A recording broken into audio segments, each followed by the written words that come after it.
यहाँ आपको अपडेट करेंगे। खैबर पख्तूनख्वा में सेकंड शिफ्ट स्कूल प्रोग्राम के 8000 मुलाजमीन की तनख्वाहें बंद हो गईं। फंड्स जारी होने के बावजूद मुलाजमीन 4 माह से तनख्वाहों से महरूम हैं।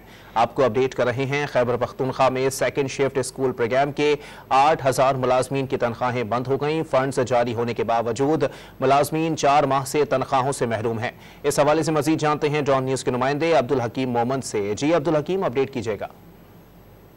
ये जी बिल्कुल सेकंड शिफ्ट स्कूल के जो मुलाजिमीन हैं तकरीबन उनकी तादाद 8000 बताई जा रही है। उनकी तनख्वाहों का मसला है और गुज़श्ता 4 महीने से उनको तनख्वाह नहीं मिल रही है। जो फंड जारी होने के बावजूद भी ये कहा जा रहा है कि उनकी तनख्वाह अभी तक बंद है और जो टीचर्स है सेकंड शिफ्ट में उनको तनख्वाह नहीं मिल रही है।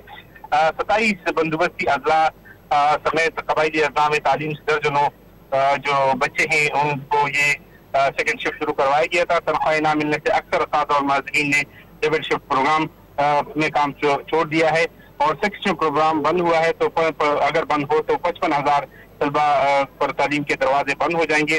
तनख्वाहों के लिए डिप्टी कमिश्नर और डीसी को 3 करोड़ 33 लाख रुपए जारी करने का भी दावा किया गया। महकमे तालीम की जानिब से तनख्वाहों के लिए जारी फंड का ये कहा जा रहा है कि बहुत जल्द जो सेक्रेटरी एजुकेशन इस हवाले से वो जल्द उनको तनख्वाह मिल जाएगी। ताहम जो टीचर्स हैं उनको अभी तक तनख्वाहें मौसूल नहीं हुई है।